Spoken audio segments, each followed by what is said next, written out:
Assalamualaikum warahmatullahi wabarakatuh. Bersyukur kepada Allah Subhanahu wa taala, kita sudah memasuki hari ke-28 bulan suci Ramadan yang penuh berkah dan kemuliaan ini. Tidak terasa Ramadan berjalan begitu cepat. Ya, seiring dengan sibuknya kita, begitu cepatnya kita beraktivitas sehingga tidak terasa ya, Ramadan ini tinggal beberapa hari saja. Tinggal 3 hari. Subhanallah. Dan hilal Ramadan akan hilang dan pergi. Mudah-mudahan juga kita akan dapat merasakan kembali nanti di tahun depan. Amin ya rabbal alamin. Teman-teman dirahmati Allah Subhanahu wa taala. Ramadan harus kita jadikan sebagai bulan untuk menghidupkan keluarga kita, memperbaiki keluarga kita, dan bagaimana kita harus menyiapkan bekal, ya, bekal untuk apa? Untuk sebuah perpisahan, ya, perpisahan yang mana kita semua tentu akan meninggalkan dunia ini. Saya tahu dan yakin bahwa teman-teman semua adalah ahli dalam perencanaan keuangan, ahli dalam merencanakan masa depan untuk hal-hal yang bersifat duniawi. Dana pensiun sudah disiapkan, asuransi untuk hari tua, dan juga untuk anak-anak, ya, serta kesehatan sebagai bentuk mitigasi risiko di masa tua nanti. Juga teman-teman pasti juga akan persiapkan juga tabungan pendidikan untuk masa depan anak-anak kita. Dan ritual tahunan secara sosial, Idul Fitri, kita juga pasti memiliki perencanaan keuangan untuk mudik. Bagaimana kita mempersiapkan logistik reuni di keluarga pada saat Lebaran nanti. Kita sudah terbiasa menyiapkan skenario jangka panjang. Dan kita mengoptimalkan segala sesuatu untuk masa depan yang mungkin saja kita temui. Teman-teman dirahmati Allah Subhanahu wa taala. Tapi pertanyaannya, apakah kita ini punya strategi untuk reuni yang abadi? Ya. Kenapa demikian? Reuni dunia ini kan sifatnya sementara. Ya, sementara reuni abadi itu ya selamanya. Kalau reuni dunia kita berjumpa lalu kemudian berpisah dan kita mengucapkan salam perpisahan, sampai jumpa, sayonara, see you next time gitu kan. Insya Allah ketemu lagi dalam reuni di tahun berikutnya, ya. Nah, itu terjadi di dunia ini. Nah, bagaimana kita harus juga menyiapkan reuni yang tidak ada kata perpisahan di dalamnya. Reuni yang abadi, tempat kita bertemu dan berkumpul selama-lamanya dan tidak ada lagi perpisahan. Sebab Ramadan ini juga kita harus siapkan, ya, selain sebagai momentum untuk memperbaiki diri kita, juga untuk momentum memastikan keluarga kita tidak hanya berkumpul di meja makan ketika kita berbuka puasa atau sahur, teman-teman, tapi juga bisa berkumpul kembali di surga tanpa pernah berpisah lagi. Teman-teman dirahmati Allah Subhanahu wa taala, bagaimana Al-Qur'an ya menyinggung dan berbicara tentang reuni keluarga yang bersifat abadi ini. Mari kita lihat surat Ar-Ra'd ayat 20 sampai 24. Di sini ada kriteria kandidat penghuni surga Aden. Jadi surga Aden ini adalah surga yang khusus diperuntukkan untuk keluarga yang akan masuk surga. Ya, terdiri dari orang tua, ayah, ibu, kemudian anak-anak, bisa juga ketemu dengan saudaranya, bentuk keluarga besar, kakek dan neneknya, itu semua akan berjumpa. Nah, ayat ini bukan berkisah tentang manusia yang sempurna tanpa celah. Ayat ini tentang mereka yang konsisten, memegang prinsip di tengah gempuran kesibukan. Ada karakter-karakter yang istimewa bagi ulul albab ini. Mereka yang memiliki karakter baik dan dapat mewariskan karakter itu kepada keluarganya, kepada pasangannya, ya, kepada anak-anaknya, ya. Agar apa? Mereka lolos seleksi agar bisa masuk surga bersama keluarganya. Karakter yang pertama, sebagaimana yang tertera di dalam surat Ar-Ra'd ayat 20-24 itu adalah karakter ketika seorang hamba itu memiliki konektivitas. Ya, konektivitas keluarganya sangat baik. Dalam artian apa? Menyambung tali silaturahim. Menyambung yang diperintahkan oleh Allah Subhanahu wa taala, ya. Nah, di sini tantangan buat kita ini. Ya, kalau masyarakat urban, masyarakat perkotaan, ya, teman-teman yang bekerja, berkarir di kota-kota besar di Indonesia ataupun di berbagai belahan dunia lainnya, ini tantangan kita, ya, sebab konektivitas itu terhubung secara digital melalui internet, melalui media sosial, melalui aplikasi-aplikasi, ya, untuk kita bisa bersosialisasi dan menyapa, ya, teman, kolega, bahkan juga keluarga. Nah, disinilah ada silaturahim digital di dunia maya, ada silaturahim yang real, yaitu real connection. Ya. Real connection apa? Kita berjabat tangan, kita cium tangan orang tua, kita merangkul saudara, ya, berpelukan suami istri, kemudian berpelukan kita dengan orang tua kita, dan kita mengajak anak-anak kita untuk apa? Untuk bisa retreat, ya, bersama keluarga besarnya. Nah, jadi tantangan kita sekarang ini apa? Di era individualisme, ya, yang penting saya ini bahagia, ya, sehingga kesalehan juga sering dianggap bersifat personal. Padahal keselamatan itu di akhirat itu bersifat apa? Eksponensial. Dia harus apa? Harus bereksponen, ya. Artinya apa? Harus mempengaruhi orang, harus menyebar nilai-nilai kebaikan itu, ya. Harus membangun jejaring, ya, agar tercipta kesalehan secara kolektif, ya. Tidak bersifat individual, ya. Oleh sebab itu, ya, aksi yang paling baik adalah silaturahim. Silaturahim secara personal. Silaturahim bertatap muka, bukan hanya sekedar forward pesan chat, ya. Nah, ini tentang kita menyalin bagaimana hubungan nyata dengan orang tua, apalagi dengan orang tua, ya. Meskipun di tengah jadwal kita yang padat. Nah, yang kedua adalah resiliensi. Tadi ayatnya mengatakan walladzina yasiluna ma amarallahu bi ayyusal. Ya, sebelumnya ada alladzina yufuna bi ahdillah wa la yanqudunal mitsaq.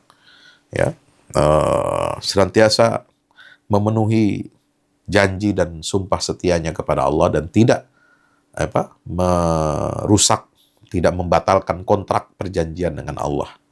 Nah, itulah yang disebut dengan kontrak ibadah. Kita ini hidup di dunia ini terikat dengan satu kontrak ibadah, ya. Wa ma khalaqtul jinna wal insa illa liya'budun, Adz-Dzariyat ayat 56. Ya, kita kontrak ibadah nih. Ibadah bukan hanya bersifat madha tapi juga dalam aktivitas keseharian kita, keduniaan kita, ya, kita niatkan karena Allah, ya, niatkan untuk ibadah, dan kita tidak melanggar aturan-aturan kita dalam bermuamalah secara sosial, ekonomi maupun politik. Itulah ladang ibadah buat pekerjaan-pekerjaan dunia kita. Teman-teman yang dirahmati Allah, ya, jadi karakter yang selanjutnya adalah resiliensi. Walladzina sabaru ibtigha'a wajhi rabbihim. Ya, wa aqamus shalah wa atauz zakah, ya kan? Jadi memiliki resiliensi, sabar menghadapi apa? Menghadapi berbagai macam hambatan dan kesulitan. Sabar itu bukan berarti pasif, ya. Tapi sabar ini adalah ketahanan emosi. Emosi itu harus memiliki ketahanan. Sebagaimana tubuh fisik harus punya ketahanan tubuh, imunitas. Maka emosi kita juga harus punya imunitas, ya. Tahan, ya, ketika diserang, ketika dicela, ketika diajak berantem, ya, kita menahan diri, menahan emosi. Nah, itulah maka Rasulullah mengatakan as-siyamu junnatun. Puasa itu adalah perisai.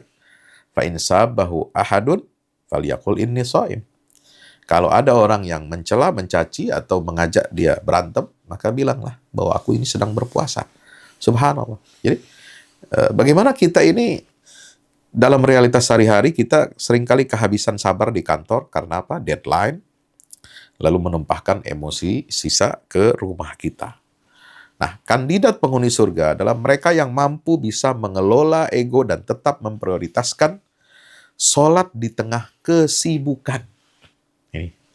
Jadi di tengah tumpukan ya target ya deadline kerja ya ini besok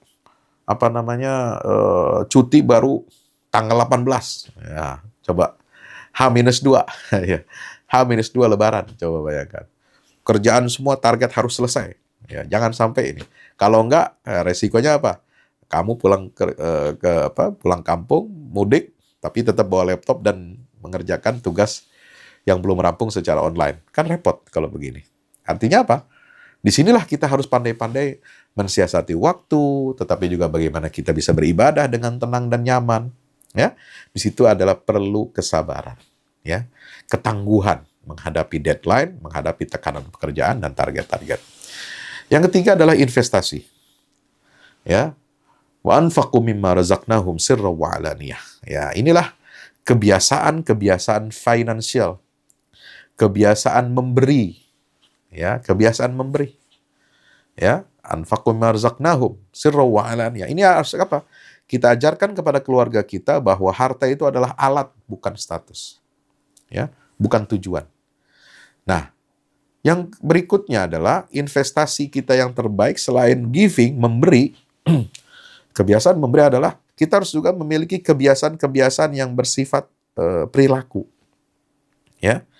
Ketika dunia ini memberikan energi negatif, ya, ada orang mencela, ada orang menghina, ada orang membuli, ada orang memfitnah, itu kan energi-energi negatif tuh, ya. Komen-komen orang di status kita, di Facebook, di media sosial dan sebagainya itu apa? Membuat kita apa? Terpapar energi negatif. Nah, kita harus bisa membalasnya dengan kebaikan. Membalasnya dengan senyum. Tidak membalasnya dengan kata-kata makian, cacian yang sama. Nah, inilah yang disebut dengan kedewasaan spiritual. Ya, kedewasaan spiritual ketika kita bisa membalas wa yadra'una bil hasanatis sayyi'ah. Ya, di dalam surah Ar-Ra'd itu. Bagaimana kita membalas keburukan itu dengan baik? Ya, tentu keburukan di sini adalah keburukan yang bersifat apa? Perilaku personal, bukan keburukan dia kezaliman, apalagi agresi. Ya, kalau begitu Pak Ustadz mengamalkan ayat ini wa yadra'una bil hasanis sayyi'ah, kita nggak usah membalas kejahatan Israel dong, misalnya. Yang menyerang Palestina, yang menyerang Iran, menyerang negara-negara muslim lainnya. Ya, kalau gitu kita harus apa? Balas dia dengan kebaikan. Nggak begitu. Nah, karena itu sifatnya beda. Ini adalah agresi, ini adalah udwan, ini adalah tindakan militeristik. Nah, itu harus dibalas dengan balasan yang setimpal. Ya. Kalau mereka membunuh duluan menyerang kita ya kita harus balas dengan serangan dan membunuh mereka. Untuk apa? Raddul udwan. Nah, jadi ini kategori perang ini tidak termasuk wa yadra'una bil hasanati as-sayyi'ah. Hanya dalam perang itu kita diatur, diberikan kerangka agar kita tidak melampaui batas dalam membalas serangan musuh. Nah, tadi surat Ar-Ra'd itu adalah usaha kita, ya kan? Ada usaha dengan berbagai macam karakternya itu. Sehingga disebutkan apa? Malaikat itu akan memberikan sambutan, ya. Wal malaikatu yadkhuluna 'alaihim min kulli bab salamun 'alaikum bima sabartum. Ya, malaikat akan menyambut dan mengucapkan salam sejahtera kepada semua anggota keluarga yang masuk surga disebabkan apa? Kesabaran kamu. Kesabaran kalian mendidik keluarga, kesabaran kalian mendidik anak-anak, kesabaran kalian menghadapi karakter yang berbeda-beda di dalam keluarga, kesabaran kalian untuk beribadah kepada Allah, dan seterusnya. Nah, tapi di dalam surat yang lain, surat At-Tur ayat 21-26, ini ada satu hal yang menarik. Janji dan jaminan Allah. Tentang apa? Upgrade surga. Upgrade surga. Ini ayat yang paling memberikan harapan bagi setiap orang tua yang khawatir akan nasib anak-anaknya di akhirat. Ya, mungkin bisa saja satu keluarga ini semua masuk surga, tapi masing-masing. Berbeda level dan tingkatan. Berbeda sesuai dengan tingkatan amalnya. Nah, Di surat At-Tur ayat 21 sampai 26 ini, Allah berjanji untuk menyatukan kembali orang-orang beriman dengan keturunan mereka. Walladzina amanu wattaba'athum dzurriyyatuhum biimanin alhaqna bihim dzurriyyatahum wa ma alatnahum min amalihim min syai'. Orang-orang yang beriman dan jejak mereka diikuti oleh anak keturunannya. Diikuti apa? Keimanannya. Ya. Jadi orang tua itu menanamkan keimanan dan diikuti jejaknya. Bukan dengan memaksa anak-anak untuk mengikuti jejak karir orang tuanya, bukan. Ya. Maka bagaimana? Kalau orang tua itu berhasil anaknya dengan keimanan dan diikuti oleh anak-anaknya, maka kata Allah, alhaqna bihim dzurriyyatahum. Kami akan pertemukan, kami akan sambungkan lagi. Kami akan naikkan, kami akan upgrade mereka dengan anak, cucu, dan keturunannya. Jadi Allah berjanji apa? Untuk menyatukan kembali orang beriman dengan keturunan mereka. Jadi ini yang disebut dengan upgrade system. Upgrade, kita di dunia kan, kalau naik pesawat, sering langganan, maskapai tertentu, kita kumpulkan miles, kita kumpulkan poin, kita bisa mengupgrade dari kelas ekonomi ke kelas bisnis, bahkan ke first class. Bisa dengan potongan harga, bisa 50%, bahkan bisa lebih dari itu, bahkan bisa sampai free tanpa ada biaya lagi.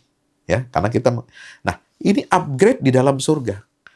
Ketika level surganya anak-anak itu berbeda dengan orang tua, atau sebaliknya, orang tua berbeda dengan anaknya yang lebih tinggi, maka siapa yang lebih rendah derajat surganya itu akan ditarik oleh Allah, dinaikkan ke level surga yang paling tinggi di antara keluarga mereka. Subhanallah.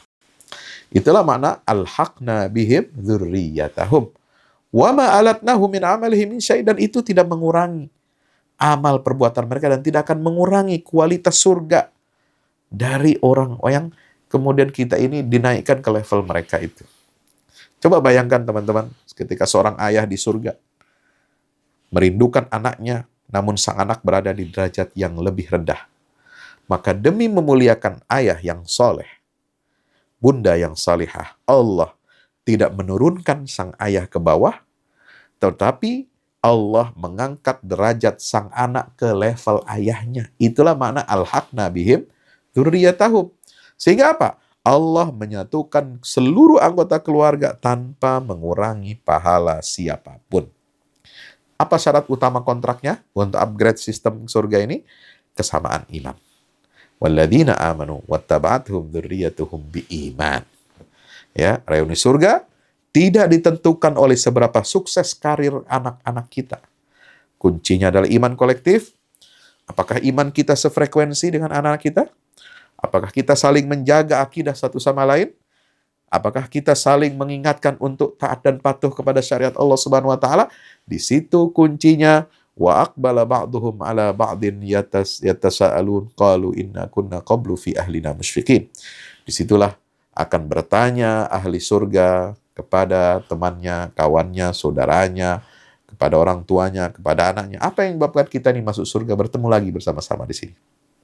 Jawabannya satu. Qalu inna kunna qablu fi ahlina musyfiqin.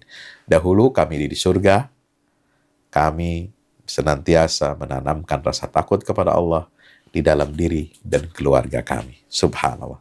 Mari kita bangun rencana aksi. Bagaimana kita membangun iman kolektif dengan tilawah bersama, minimal 1 momen per pekan untuk membaca Quran bersama-sama.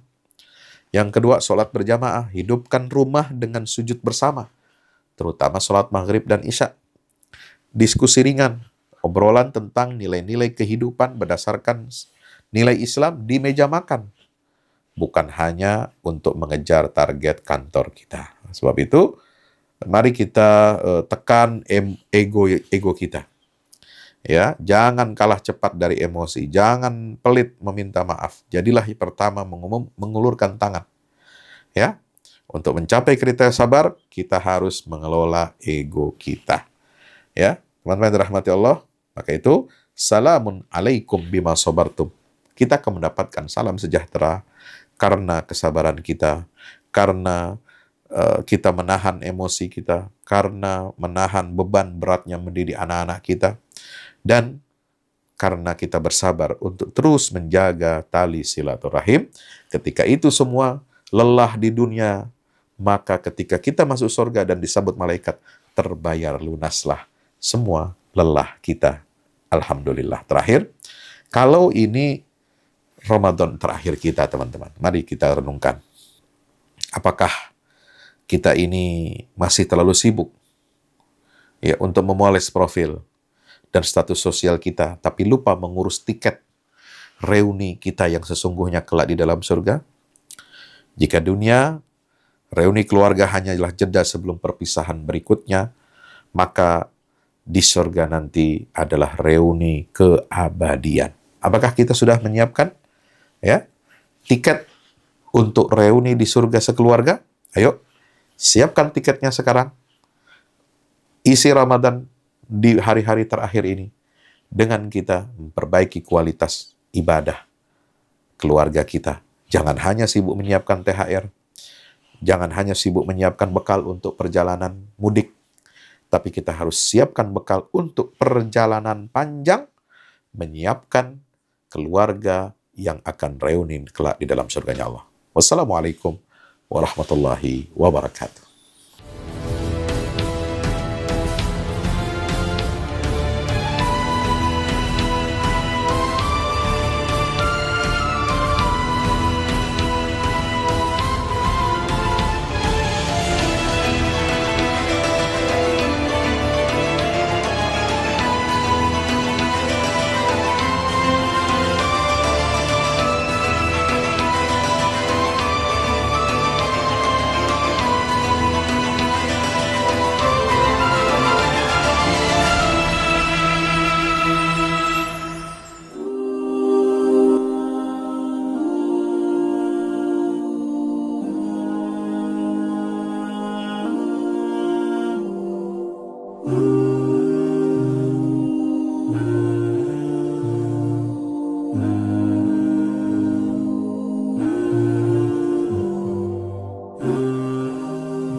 Mm-hmm.